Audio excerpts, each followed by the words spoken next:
I've always believed life doesn't give you anything you can't handle, but it sure does like to test your limits. That's what I was thinking as I packed up the last of my boxes in the small, sunlit apartment I'd called home for nearly a decade. You're really doing it, huh, Emma? Big city, big job? My neighbor, Joe, asked as he leaned against my open door, sipping from a can of beer. Yeah, Joe. It's finally happening, I replied, taping up another box. Can't say I'm not a bit nervous, though. You'll do fine. You're tough as nails, Joe chuckled, his voice gruff with years of smoking and late-night drinks. Just don't forget us little people when you're climbing that corporate ladder. I smiled, wiping my hands on my jeans. I could never forget you, Joe. You know too many of my secrets. We both laughed, the sound echoing in the now empty room. It felt strange to leave this place.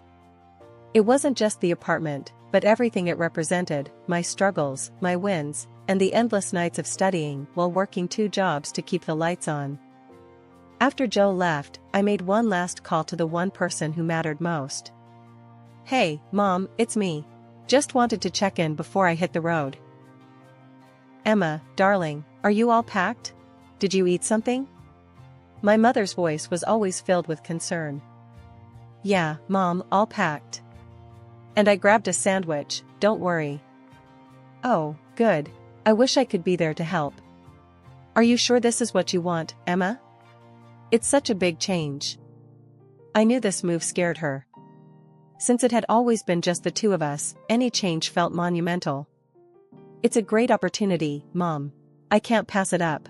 I promise I'll visit soon, okay? There was a pause, the line crackling slightly. I know, honey. I'm proud of you. Just, be careful, okay? Hanging up, I took a deep breath, looking around the bare room once more. It wasn't just a new job. This was a fresh start, a chance to prove myself, and maybe, just maybe, make my mom proud. Driving to the new city was a blur of highway lines and radio static. When I arrived, the new branch office was imposing, all sleek glass and sharp angles, so different from the cozy, cluttered spaces I was used to. On my first day, nerves jittery and palms sweaty, I pushed through the revolving doors and into the lobby. I must have looked lost because a guy in a neatly pressed suit stopped in front of me, a friendly smile on his face. You must be Emma. I'm Mark, I'll be helping you get settled in, he said, extending his hand. Taking it, I was surprised by his firm grip. Thanks, I appreciate it. It's a bit overwhelming. Stick with me, and you'll be fine, Mark assured me with a nod. Let's start by introducing you to the team and then I'll show you your new office. As we walked through the corridors, his easy manner helped calm my nerves. Maybe this wouldn't be so bad. Maybe I could really make this work. First rule of the game here, Mark said as we approached a set of large double doors. Never let them see you sweat. I laughed, more at ease than I'd been all morning. Got it. No sweating. Exactly. You'll fit right in. Settling into the new job and city was like learning to dance to a completely new rhythm. The work was tougher, the stakes higher, and the pace relentless. But Mark was there every step of the way, showing me the ropes without making me feel like a total noob. Okay, so everyone uses this software here. It's not rocket science, but it might as well be if you've never seen it before, Mark explained as we sat in my new, stark office. He leaned over my desk, his fingers flying over the keyboard to demonstrate. I've used something similar in my last job, I said, trying to keep up. Good, you're not starting from scratch then, Mark said with a grin. You'll catch on quick. You always do. It wasn't just his knowledge that helped, it was his attitude. He didn't patronize or hover. Instead, he was straightforward and, to my relief, had a sense of humor that made the long hours easier. Hey, Emma, how about we grab a coffee? You look like you need a caffeine hit, Mark suggested one particularly grueling afternoon. I was born needing a caffeine hit, I quipped, standing to stretch my legs. At the coffee shop, the casual setting helped us step away from our roles at work. Mark shared stories about growing up in the city, and I found myself opening up about my small-town life and all the quirks that came with it. The more time we spent together, both in and out of work, the more I appreciated his company. He was easy to be around, and for the first time in a long while, I felt like I could be myself. One evening after work, as we walked back to the office from a nearby diner, Mark stopped and looked at me seriously. "Emma, I've been thinking. We're great partners at work, right?" "Right," I nodded, wondering where this was going. "So, what if we think about making this a regular thing? Like, not just as colleagues or coffee buddies?" he asked, scratching the back of his neck nervously. "You mean, like, a date?" I asked, trying not to sound too surprised. "Yeah, exactly, a date. I like you, Emma. And I think we could be good together," he said, looking me straight in the eyes. I took a moment, considering. Mark was great. We got along, shared a lot of laughs, and he had already seen me at my worst, surviving on coffee and zero sleep. Plus, I was definitely interested. "Okay, yeah. Let's try a date," I smiled, feeling a mix of excitement and nerves. "Great. It's a date then. How about this Friday? Dinner at that Italian place you said you loved?" he suggested with a hopeful look. "It's a plan. It's a date," I confirmed, and we both grinned, a little relieved. From that day on, things changed between us, but in a good way. We still worked together, still had our coffee runs, but now there was an added layer to our relationship, something that felt both thrilling and terrifying. 2 years slipped by quicker than I'd ever imagined. Mark and I got married, settling into a rhythm of life together that felt as natural as breathing. We were happy, genuinely so, but it wasn't all smooth sailing. I talked to my mom on the phone often, but only made it back home for the holidays. Each call, I noticed something was a bit off. Mom seemed more forgetful, her thoughts a bit scattered. It worried me. I even brought up the idea of her moving in with us, or considering a nursing home, but she was adamant. "No, Emma, I'm fine on my own. Don't fuss over me," she'd say stubbornly, brushing off my concerns. As for my new in-laws, our relationship remained cool, distant even. They never really warmed up to me, treating me with a polite indifference that was hard to crack. At family gatherings, I often felt more like an outsider than a daughter-in-law. It was uncomfortable, but Mark was a solid presence by my side, always quick to divert the conversation or lighten the mood. Life had settled into a comfortable routine, Mark and I juggling work and home, while my worries about Mom's health simmered on the back burner. Then, Helen, my mother-in-law, started becoming more involved in our lives, and not in a way I appreciated.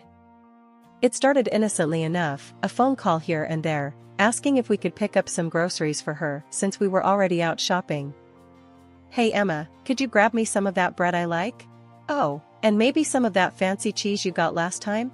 I'll pay you back, promise," she'd say, her voice always upbeat, but somehow it felt forced.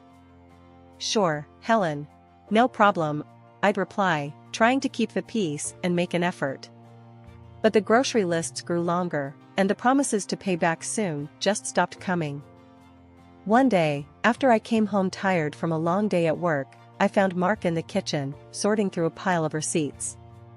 "What's all this?" I asked, dropping my keys on the counter. "It's from my mom," Mark said, not looking up. "Your mom? What do you mean?" I frowned, picking up a receipt. It was for a dinner at a high-end restaurant, a dinner I didn't attend. "She's been asking me to pay for a lot of stuff." "She asked you too, hasn't she?" Mark asked, rubbing his temples. "Yes, she has," I admitted, feeling a knot in my stomach. "I thought it was just now and then. How bad is it?"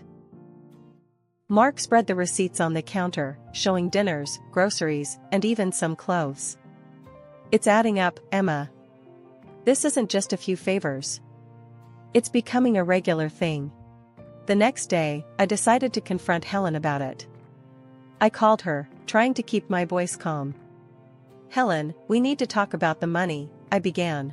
"It's getting a bit out of hand." "Oh, Emma, I thought you didn't mind.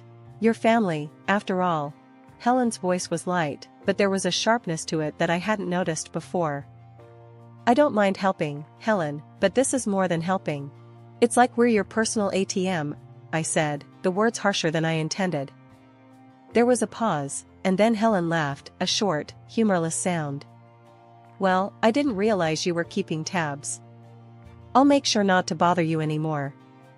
The call ended abruptly, leaving me staring at my phone in confusion. That night, I told Mark about the conversation. He was quiet for a long time, then he took my hand. I'm sorry, Emma. I should have noticed sooner. I'll talk to her. After the money talk with Helen, things between us and Mark's parents turned frosty. They stopped asking for money, but the damage to our relationship was done. It was like walking on eggshells whenever we met, each conversation strained and filled with polite, hollow words. It was during my birthday dinner when the tension truly surfaced. We had invited both sets of parents to celebrate, hoping to smooth things over with a nice meal at our place. Mark's parents arrived last, and right off the bat, things felt off. Helen and Frank walked in without a gift, which wasn't a big deal to me, but the way they mentioned it struck a nerve. We didn't bring a present. After all, Mark is the best gift we could have ever given you, Helen said with a tight smile as they entered. I forced a smile, trying to keep the evening light. Well, I'm lucky to have him, I replied, guiding them into the living room where drinks were set up. Throughout dinner, the conversation veered from trivial to tense. Helen was particularly inquisitive that night, her questions sharp and probing. So, Emma, how's your mother doing? Still living in that little house of hers? She asked, stirring her drink casually. Yeah, she's fine, thanks for asking.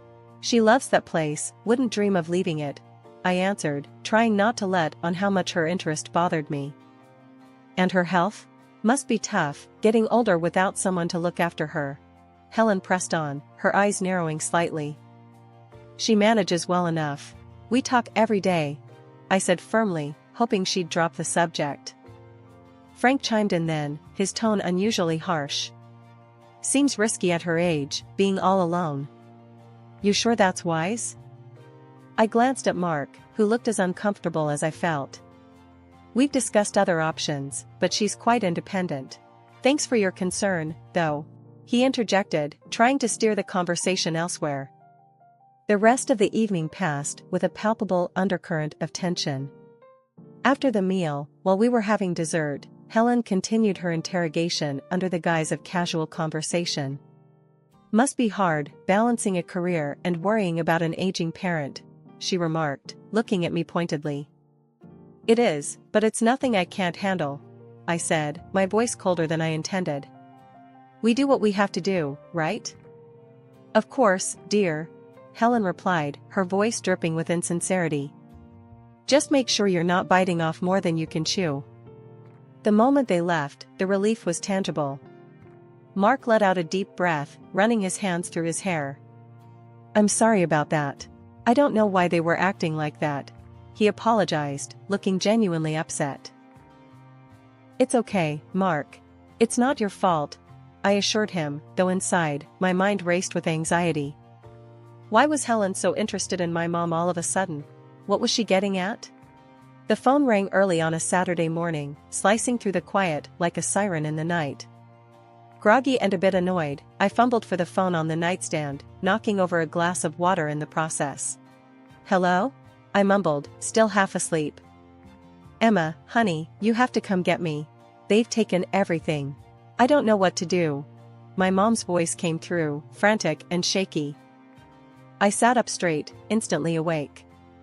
Mom, slow down. What happened? Who took what? It's the house, Emma. The bank, they've sealed it off. I can't get any of my things. They said I owe them money, so much money. I don't understand. Her voice cracked, and I could hear the fear in every word. My heart pounded. Okay, I'm coming. Just stay where you are. Where are you? I'm in the hospital. They brought me here last night. They thought I was having a stroke, but it was just my blood pressure. It shot right up, Emma. I was so scared. I'm getting the next flight out. Mark will come with me. We'll figure this out, I promise. Hanging up, I turned to find Mark already sitting up, concern etching his face. "What's going on?" he asked. "It's my mom. Something terrible has happened. We need to go to her. Now," I said, throwing the covers off and starting to pack a bag with shaking hands. Mark was on his feet in an instant, pulling clothes from drawers without a word. We were a team, and right then, I'd never been more grateful for his support. The flight was a blur of worry and whispered plans. As soon as we landed, we raced to the hospital where my mom was staying. Seeing her in that hospital bed, pale and frightened, was like a punch to the gut. She looked so small, so vulnerable. "Emma, oh thank God," she sobbed as I rushed to her side. "I'm here, Mom.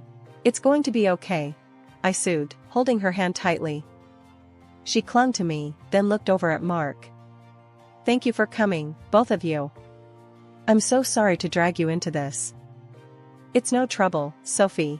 We're here to help," Mark reassured her, his voice steady. Once we had calmed her down, I gently prodded for more details. "Mom, tell us exactly what happened. Start from the beginning." Taking a deep breath, she explained. "A few months ago, someone called. They said they were from my bank and that I had an unpaid loan. For your education, they said. It was so much money, Emma. They told me it was $50,000. I didn't know what to do. My stomach twisted. But, Mom, you didn't take out any loan for my education. It was all scholarships and your hard work." "I know, honey, I know that now. But they were so convincing. They knew where you went to school, when you graduated." I got scared. "They said they could help me take out a loan to cover it, so I did. I didn't want to bother you with it." My fists clenched. What happened then? A week later, I got an email. It said I'd won the lottery, $500,000. I thought it was a miracle. I thought I could pay off the loan and still have enough left over to finally retire comfortably. They said I just needed to pay some taxes on it first, $80,000. So, I took out another loan. "Mom, no," I whispered, horror dawning on me. She nodded, tears streaming down her face. "I know, I was a fool. There was no lottery, Emma. It was all a scam. Now the bank has taken everything. I owe more than $150,000, including fines and penalties, and I don't have a penny to my name." Anger surged through me, hot and fierce. "We'll get to the bottom of this, Mom. Whoever did this to you, we'll find them." Mark and I were shell-shocked. The phone calls, the emails, and the cascading deceit, it was all too much. But we were clear on our next step: we needed to report this. We drove to the local police station, the morning air feeling unusually crisp as if it too sensed the turmoil. At the station, we sat down with Detective Martinez, a no-nonsense type who'd seen more scams than she could count. We explained everything: how my mom was duped into believing she owed a huge loan, how she thought she'd won the lottery, and every detail leading up to her financial ruin. Martinez listened, her expression growing tighter with each word. "We'll start by tracing the phone numbers and the email address used in the scam. These guys mess up somewhere, they always do," she said, tapping away at her computer. A few intense days later, Martinez called us in. Her office felt colder than I remembered. "We've made a breakthrough," she announced, her voice grim. "The account where your mom sent the money, it's registered to a familiar name." Mark and I exchanged puzzled glances. "Familiar how?" he asked. "It's registered under your mother's name, Helen," Martinez revealed, her eyes locked on Mark. The room spun. It couldn't be. But then I remembered my birthday dinner, how Helen had prodded about my mom's finances, her health, her house. It made a chilling sense. Mark slammed his fist on the table. "That's impossible. My mother couldn't do this." His voice broke, strained with disbelief and anger. "I'm sorry, Mark. I know this is hard, but we've double-checked. She was behind the calls and the emails," Martinez said softly. The betrayal was palpable. Mark was torn, rage and shock battling within him. "We need to confront her. We need to hear it from her." he said finally, his voice steel. As we arrived at his parents' house, I noticed a shiny new car in the driveway and my stomach turned. They were living it up while my mom was drowning in despair and debt. We knocked and Helen opened the door, all smiles, acting like we were just there for a casual visit. "Mark, Emma, what a surprise. Look at our new car. And next week, we're off on a cruise." Mark's face was like stone. "Cut the crap, Mom. We know about the money. It's over." Helen's smile faltered, her eyes darting between us. "What money, dear? What are you talking about?" Mark stepped into the house, his anger barely contained. "The money you stole from Emma's mom. We know everything." At that, Helen's face drained of color. She staggered back, leaning against the wall. "Mark, please, you have to understand, we needed." "It's too late for excuses," Mark cut her off. His father, Frank, had appeared by then, his expression wary. Frank tried to intervene, his voice shaky. "Mark, we're your parents. We're old, prison would destroy us. Please, think about what you're doing." I couldn't hold back. "Your age didn't stop you from scamming an old woman out of her home and her peace. Why should we consider your age now?" Helen started to sob, her hands trembling. "Please, Mark. I'm your mother. Don't do this to us." Mark looked at them, his eyes cold and distant. "The police are on their way. You did this to yourselves." The conversation was cut short by the sound of sirens. As the police car pulled up, Frank and Helen's demeanor shifted from pleading to resignation. They knew it was over. Officers entered the house, and after a brief exchange, handcuffed Helen and Frank. They cried, begged for forgiveness as they were let out, but Mark and I just shook our heads. Forgiveness was too much to ask. The courtroom was packed on the day of the sentencing. As the judge declared a 2-year sentence for both Helen and Frank, a murmur swept through the crowd. People who had once respected and known my in-laws were visibly shocked by the extent of their deception. It was a surreal moment to watch them being led away, knowing they had to sell their house to make restitution. After the trial, life slowly started to piece itself back together, but the scars remained. My mom had recovered physically, but she was still mentally shaken. The phone ringing would make her jump, a sad reminder of the trauma she endured. I took legal custody to ensure her well-being, which gave both of us some peace of mind.